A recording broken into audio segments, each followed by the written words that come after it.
নমস্কাৰ বন্ধুসকল, স্বাগতম জনাইছোঁ এনি সাপোৰ্টৰ আজিৰ নতুন এটা ভিডিঅ'লৈ। বন্ধুসকল, যিসকল ব্যক্তিয়ে 2022 চনত হজ কৰিবলৈ যাম বুলি ভাবি আছে তেওঁলোকৰ বাবে এটা ভাল খবৰ। যোৱা 1 নৱেম্বৰৰ পৰা হজৰ অনলাইন আবেদন প্ৰক্ৰিয়া আৰম্ভ হৈছে। এতিয়া আপুনি অনলাইনৰ জৰিয়তে 1 নৱেম্বৰ 2021 পৰা 31 জানুৱাৰী 2022 ভিতৰত অনলাইন আবেদন কৰিব পাৰিব। কেনেকৈ আবেদন কৰিব, কি ডকুমেণ্ট লাগিব, কিমান টকা ফিজ দিব লাগিব, এই সকলোবোৰৰ বিষয়ে আজিৰ এই ভিডিঅ'টোৰ দ্বাৰা আপোনালোকক বিতংভাৱে জনোৱা হ'ব। গতিকে আপোনালোকে ভিডিঅ'টো প্ৰথমৰ পৰা শেষলৈ চাব। বন্ধুসকল, ইয়াৰ বাবে আপুনি হজ কমিটি অফ ইণ্ডিয়াৰ যিটো অফিচিয়েল ৱেবছাইট হয় সেই ৱেবছাইটলৈ ভিজিট কৰিব লাগিব। বন্ধুসকল, আপোনালোকৰ সুবিধাৰ্থে মই এই ৱেবছাইটৰ লিংকটো ভিডিঅ' ডেছক্ৰিপশ্যনত দি দিম। আপোনালোকে ডেছক্ৰিপশ্যনত গৈ ডাইৰেক্ট সেই লিংকটোত ক্লিক কৰি আপুনি এইটো পেজলৈ আহিব পাৰিব। আৰু এইটো পেজলৈ অহাৰ পিছত আপুনি ওপৰত কেইটামান অপশ্যন দেখিবলৈ পাব। ইয়াৰে যিটো হোজ ফৰ্ম বুলি অপশ্যন আছে, এই অপশ্যনৰ যিটো এপ্লাই অপশ্যন, এই অপশ্যনটোত আপোনালোকে ক্লিক কৰি দিব। ক্লিক কৰাৰ লগে লগে আপুনি এনেকুৱা এটা পেজ দেখিবলৈ পাব। ইয়াতে চাওক, আপুনি দুটা অপশ্যন দেখিবলৈ পাব, নিউ ইউজাৰ চাইন আপ আৰু ৰেজিষ্টাৰ্ড ইউজাৰ চাইন ইন। মই যিহেতু এইটো ৱেবছাইটলৈ প্ৰথমবাৰ লগ ইন হৈ আছোঁ, চ' তাৰ বাবে মই নিউ ইউজাৰ চাইন আপৰ তলতে থকা যিটো নিউ ইউজাৰ ৰেজিষ্ট্ৰেশ্যন এই অপশ্যনটোত ক্লিক কৰি তলত থকা ছাবমিট অপশ্যনত ক্লিক কৰি দিব লাগিব। আৰু ছাবমিট অপশ্যনত ক্লিক কৰাৰ লগে লগে আপুনি এনেকুৱা এটা পেজলৈ আহি যাব। ইয়াতে প্ৰথমতে আপুনি আপোনাৰ যিটো মোবাইল নাম্বাৰ হয় সেই মোবাইল নাম্বাৰটো টাইপ কৰিব লাগিব। নেক্সট আপুনি এটা ভেলিড ইমেইল আইডি দিব লাগিব। তাৰপিছত আপুনি আপোনাৰ যিটো নাম হয় সেই নামৰ ফাৰ্ষ্ট নেমটো আপুনি দিব লাগিব। নেক্সট আপুনি আপোনাৰ লাষ্ট নেমটো দিব লাগিব। তাৰপিছত আপুনি তলত এটা পাছৱৰ্ড দিব লাগিব। আৰু পাছৱৰ্ডটো আপুনি কনফাৰ্ম কৰাৰ কাৰণে আপুনি আৰু এবাৰ টাইপ কৰিব লাগিব। নেক্সট আপোনাৰ যিখন ষ্টেট হয় আপোনাৰ ষ্টেটখন চিলেক্ট কৰিব লাগিব। তাৰপিছত আপোনাৰ যিখন ডিষ্ট্ৰিক্ট হয়, আপোনাৰ যিখন জিলা, সেই জিলাখন আপুনি চিলেক্ট কৰিব লাগিব। আৰু জিলাখন চিলেক্ট কৰি আপুনি তলত থকা চিকিউৰিটি কোডটো আপুনি এই বক্সটোত টাইপ কৰি দিব লাগিব। আৰু কোডটো টাইপ কৰাৰ পিছত আপুনি তলত থকা I confirm that the information furnished above is true and correct, ইয়াৰে ওচৰতে থকা সেই বক্সটোত ক্লিক কৰি দিব লাগিব। আৰু বক্সটোত ক্লিক কৰাৰ পিছত আপুনি তলত থকা ছাবমিট ডিটেইলছ এই অপশ্যনটোত ক্লিক কৰি দিব। আৰু ক্লিক কৰাৰ লগে লগে আপোনাৰ মোবাইল নাম্বাৰলৈ এটা ভেৰিফিকেশ্যন কোড যাব, অৰ্থাৎ OTP যাব। আৰু সেই OTPটো আপুনি ইয়াতে টাইপ কৰি তলত থকা এই ছাবমিট অপশ্যনটোত ক্লিক কৰি দিব লাগিব। আৰু ছাবমিট অপশ্যনটোত ক্লিক কৰাৰ লগে লগে আপুনি এনেকুৱা এটা মেছেজ দেখিবলৈ পাব, your account has been activated, you can now log in. Next আপুনি হজ কমিটি অফ ইণ্ডিয়াৰ যিটো অফিচিয়েল ৱেবছাইট হয় সেই ৱেবছাইটলৈ আকৌ আপুনি লগ ইন হ'ব লাগিব। আৰু সেই ৱেবছাইটলৈ লগ ইন হোৱাৰ পিছত আপুনি যিটো হোজ ফৰ্ম অপশ্যন আছে সেই অপশ্যনত গৈ আপুনি যিটো এপ্লাই অপশ্যন আছে সেই অপশ্যনটোত ক্লিক কৰি দিব লাগিব। আৰু সেই অপশ্যনটোত ক্লিক কৰাৰ লগে লগে আপুনি এনেকুৱা এটা পেজ দেখিবলৈ পাব। ইয়াতে চাওক, ৰেজিষ্টাৰ্ড ইউজাৰ চাইন ইন। ইয়াতে প্ৰথমতে আপুনি আপোনাৰ যিটো মোবাইল নাম্বাৰ হয়, আপুনি যিটো এপ্লাই কৰোঁতে মোবাইল নাম্বাৰ দিলে সেই মোবাইল নাম্বাৰটো আপুনি টাইপ কৰিব লাগিব।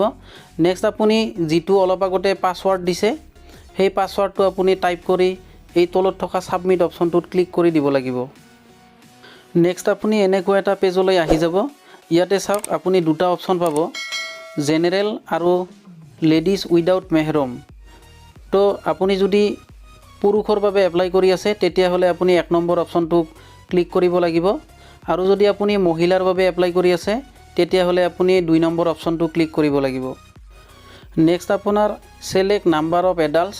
তো আপুনি ইয়াতে কিমানজন হজ যাত্ৰীৰ বাবে এপ্লাই কৰিছে তাৰে আপোনাৰ কিমানজন প্ৰাপ্তবয়স্ক হয় সেইটো আপুনি ছিলেক্ট কৰিব লাগিব। তাৰপিছত আপুনি এই নেক্সট অপশ্যনটোত ক্লিক কৰি দিব লাগিব। আৰু নেক্সট অপশ্যনটোত ক্লিক কৰাৰ লগে লগে আপুনি এনেকুৱা এটা পেজলৈ আহি যাব।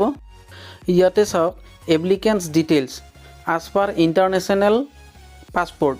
আপোনাৰ পাছপৰ্টত আপোনাৰ এড্ৰেছ ডিটেইলছবোৰ যেনেকুৱাকৈ আছে ঠিক তেনেকুৱাকৈ আপুনি ইয়াৰে সকলোবোৰ ফিল আপ কৰিব লাগিব। ইয়াতে চাওক নাম্বাৰ অফ এডাল্ট এপ্লিকেণ্টছ, অলপ আগতে আপুনি যিমানজন প্ৰাপ্তবয়স্ক থকা বুলি সিলেক্ট কৰিছিলে তো ইয়াতে আপোনাৰ শ্ব' কৰিছে। নেক্সট আপুনি আপোনাৰ যিটো পাছপৰ্ট নাম্বাৰ হয় সেই নাম্বাৰটো আপুনি টাইপ কৰিব লাগিব। তাৰপিছত আপোনাৰ প্লেচ অফ ইছ্যু, আপোনাৰ যিটো প্লেচ অফ ইছ্যু আছে আপোনাৰ পাছপৰ্টত সেইটো আপুনি ইয়াতে লিখি দিব লাগিব। নেক্সট আপোনাৰ ডেট অফ ইছ্যু, আপোনাৰ ইছ্যু ডেটটো ইয়াতে দিব লাগিব। নেক্সট আপোনাৰ ডেট অফ এক্সপায়াৰ, আপোনাৰ যিটো এক্সপায়াৰী ডেট হয় সেইটো আপুনি দিব লাগিব।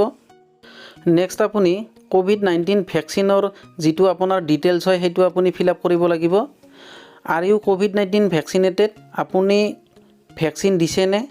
তো আপুনি যদি দিছে তেতিয়াহ'লে য়েছ বুলি দিব আৰু দিয়া নাই যদি ন' বুলি দিব। নেক্সট আপোনাৰ ফুল নেমটো আপুনি লিখি দিব লাগিব।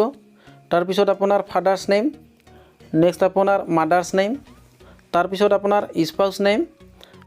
নেক্সট আপোনাৰ ব্লাড গ্ৰুপটো সিলেক্ট কৰিব লাগিব আৰু ব্লাড গ্ৰুপটো সিলেক্ট কৰাৰ পিছত আপুনি আপোনাৰ যিটো ডেট অফ বাৰ্থ হয় সেইটো আপুনি দিব লাগিব। নেক্সট আপোনাৰ এজটো আপোনাৰ কিমান বছৰ হয় সেইটো আপুনি দিব লাগিব।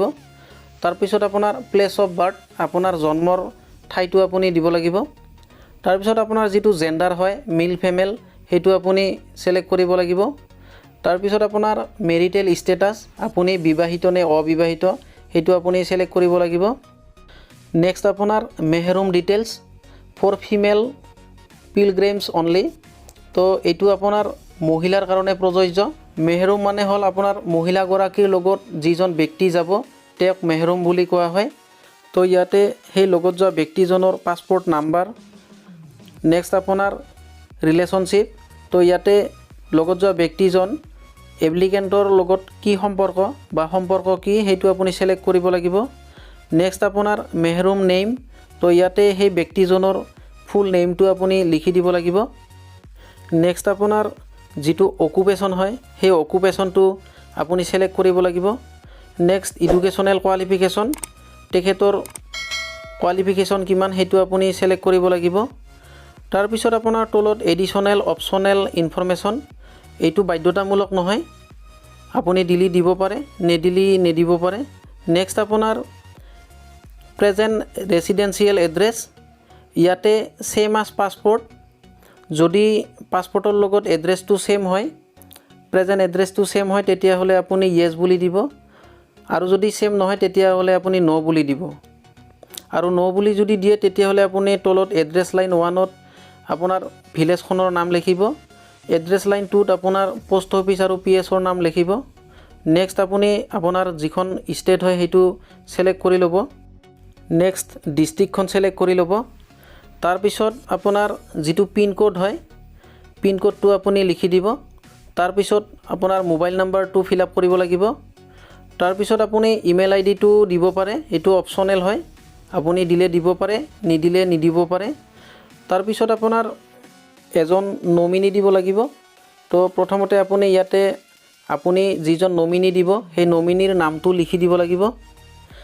নেক্সট তেখেতৰ ফাদাৰ্ছ নেম নাইবা হাজবেণ্ড নেম দিব লাগিব।